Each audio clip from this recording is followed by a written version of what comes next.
મોરબીના નવા ગામમાં જ્યાં ₹10 અને 20ના દરની ચલણી નોટોના બંડલ આપવાના બહાને થયેલી લાખોની ઠગાઈ કેસમાં પોલીસે આરોપીને ધરપકડ કરી છે। જ્યાં આગળ બજારમાં નાના દરની નોટોની અછત ઊભી થઈ છે અને તેનો લાભ ઉઠાવી ભેજાબાજ પંકજ ફેફરે અનેક લોકોને ફોન કરી વિશ્વાસમાં લીધા હતા।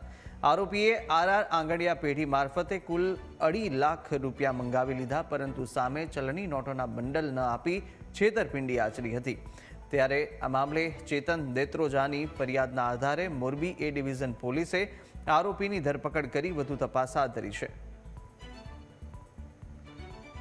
મોરબી એ ડિવિઝન પોલીસ સ્ટેશને ફરિયાદી ચેતનભાઈ રતિલભાઈ એક ફરિયાદ આપેલ છે કે પોતાની સાથે ચીટિંગ થયેલ છે। એમાં 10 અને 20ની નોટો એને પોતાને આપવા માટે આ કામેના આરોપી પંકજભાઈ કેશવજીભાઈ ફેફર રહે નવાગામ લગધીર તથા એને સાથે ટેલિફોનથી વિશ્વાસ જીતી અને હું તમને છે પૈસા એ આ જગ્યાનું મકાન છે, કોઈ બી એક મકાનનું બહાનું બતાવીને ત્યાં જ્યારે મોકલે તો એ મકાન પાસે જાય તો મકાન બંધ હોય તો પછી એને પાછું એવું કે આ મકાન છે ને એ હમણાં થોડીક વારમાં બહાર ગયા છે, આવી જશે એવું એને વિશ્વાસ જીતી અને એની સાથે બીજી જગ્યાએ એને આંગળિયાથી પૈસા ટ્રાન્સફર કરી અને ચીટિંગ કરવાની એમો છે।